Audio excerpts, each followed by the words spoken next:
tere, minu nimi on Pavel, ma olen männivaigus-salvi Revital Effect tootja ja selles videos ma soovin rääkida sellest, kuidas minu männivaigus-salv võib olla kasulik koroonaviiruse ilmingute või sümptomite pehmendamisel. Tegemist on vaikhapetega, kuna põhitoimeaine on männivaiksin, siis on mesilasvaha, hanerasv ja päevalilleõli. Et see vaikhape on väga kahjulik keskkond viirustele ja bakteritele. See on looduslik materjal, ta stimuleerib immuunsust ja stimuleerib vereringet. Need on toimed, mis on väga kasulikud pehmendamiseks, ebamugavuse pehmendamiseks ja võimaldavad siis seda kulgu pehmendada, selle haiguse kulgu pehmendada. Ja ma soovin praegu näidata, kuidas oleks sobilik kasutada salvi, kui on nohu ja köha. Et see võib olla hästi ebamugav, põhjustada palju sükust vaegusi.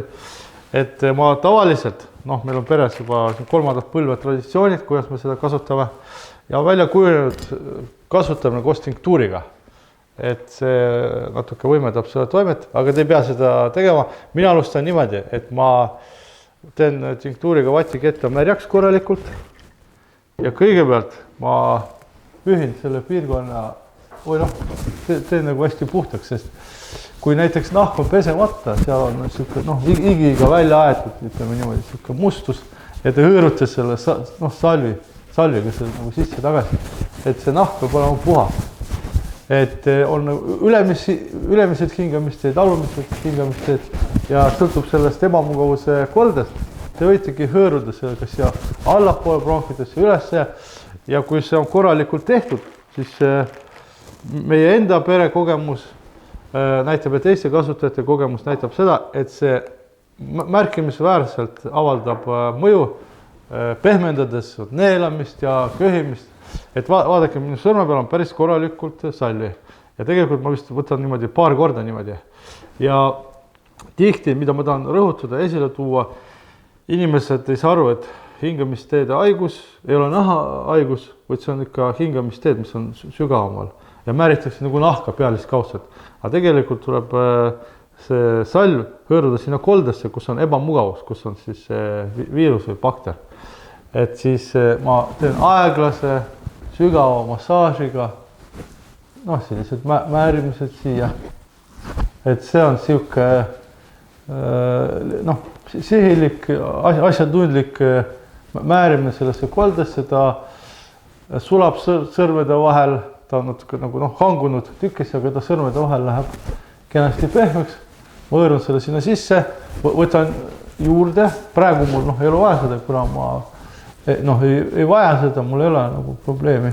Aga ma tahan lihtsalt näidata, kuidas see kõik toimub niimoodi rahulikult ja seda salju ei ole vaja hoida külmkapis. Ja kui keegi arvab, et seda on vaja hoida külmkapis, siis enne kasutamist, kui te võtate purgist salju näiteks, lusikaga või mingisuguse pulgaga, te võite seda üles soojendada. Eriti kui te kasutate lapsele, see võiks lapse puhul olla talle ebamugavust mitte tekitav. Siuke õlus, soe ja siis ta imendub ka paremini sisse. Et seda tuleb hästi korralikult, mõnusasti hõõruda, et meie oma Aleksile, pojale, ka kui ta väike oli ja praegu, ka niimoodi tegime talle selle mõnusaks, rahulikult ajad lapsega juttu ja määrid talle, et tal oleks ikka nagu, jälle mul hakatakse määrima mingit külma salvi. Ja mis puudutab nohu, siis see on samamoodi, tekitab sellist keskkonda, kus bakterid või pisikud haigus ei tunne ennast mugavalt. Ja siinkohal ma soovitan, võib panna ninna salvi, see on natuke ebamugav, aga see mõjub otse. Aga võib määrida ka näiteks, kui inimesed ei ole veel haiget, võib määrida ninasõõrmed siit alt, et ta nagu desinfitseerib seda sissehingatavat õhku. Aga kui tegemist on juba nohuga, siis põskkoobas, siin on nagu see põsesarn läheb nagu alla niimoodi konksuga. Et siia võib võtta ka samamoodi salvi, ma võtan siin, ega mulle see läheb nii kasuks, võtan salvi ja niimoodi aeglaselt, rahulikult hõõrun, et sellisel moel isegi inimesed, kes ei ole tahtnud panna ninna salvi, on ravinud välja põskkoopa põletiku, sest üldse sihuke massaaž, eriti kui te hõõrute sinna sisse vereringet stimuleeriva toimega materjali nagu vaikhaped. See on tegelikult hästi oluline toime üldse, mingisuguse sihukese haiguskolde kõrvaldamiseks. Vereringe stimuleerimine, väga tõhus efekt, mida üldse võiks sinna teha. Ja niimoodi teete niimoodi pikalt ja just see massaaž ka, see soodustab selle tati lahti, on hingata kergem ja te teete sellest keskkonnast sellise nende pisikutele ebamugava elu seal. Et niimoodi näeb välja siis kasutamine nohu ja kõha puhul. Nagu ma ütlesin, tuleb aru saada, et see koll on sügaval, siis tulebki rahulikult sügava aeglase massaažiga sisse hõõruda. See seal teeb ära kaduma teil ja pärast näiteks, mina teen niimoodi tinktuuriga, et ma pühin selle ära. Jäägid pühin ära või hõõrun, näiteks panen käe peale natuke tinktuuri ja hõõrun selle edasi tinktuuriga. Et siis see imendub paremini sisse ja mis puudutab lapsi veel, üldse täiskasvanud ka muidugi, siin vahet ei ole vanusel, aga võib teha niimoodi, et võtate selle salvi ja kui on pestud jalad, siis räägitakse seal viinasokkidest, tuttav protseduur, siis võib selle kõik sisse hõõruda, mitte kõik salvi, vaid lihtsalt jalad kokku hõõruda, niimoodi mõnusalt, korralikult jääki ära pühkida, seal salvrätikuga, mingi kätepaberiga ja panna sokid. See samamoodi imendub verre, ta tugevdab immuunsust ja aitab seda kulgu pehmendada.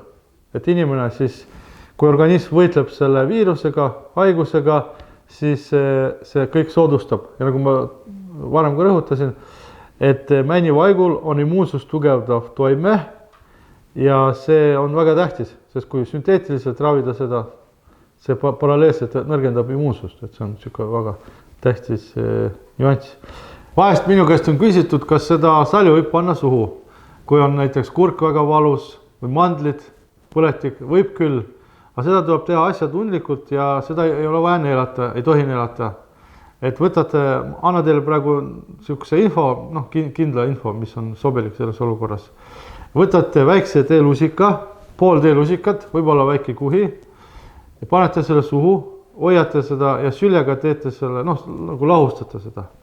Ja siis kulistate seda, hoiate suus seal 15 minutit, saab peale sööki, suu oleks hea, kui see oleks pestud.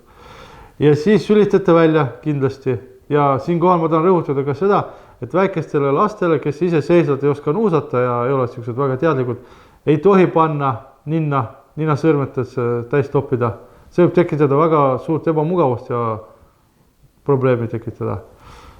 Et võtke palun teadmiseks ja kindlasti kui midagi on, te võite minult alati teada saada helistades mulle või kirjutades ettevõtte e-mailile.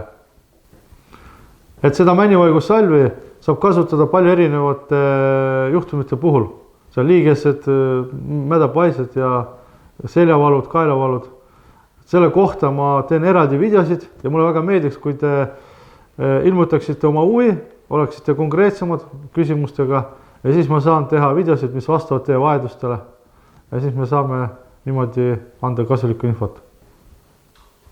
Et me saame sellel ajal, kui on probleem selle viirusega, saata otse inimestele postiga salvi, aga üldiselt on minu salv kättesaadav Südameapteegis, Euroapteegis ja Saaremaal on Saaremaa apteek, Saarte Sahver, ehne toode, et Kuressaares on vist 7 kohta, kui ma nüüd õigesti need kokku lugesin. Ja mulle võib helistada, numbri ma panen siia alla subtiitridena ja siis ma võin anda otse nõu ja üle korrata midagi.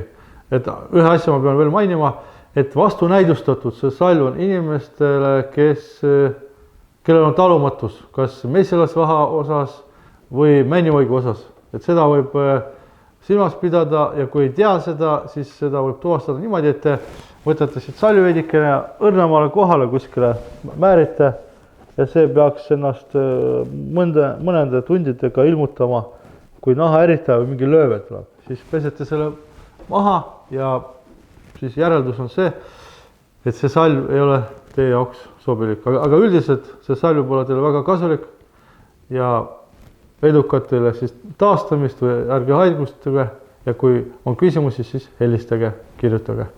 Kõike paremat.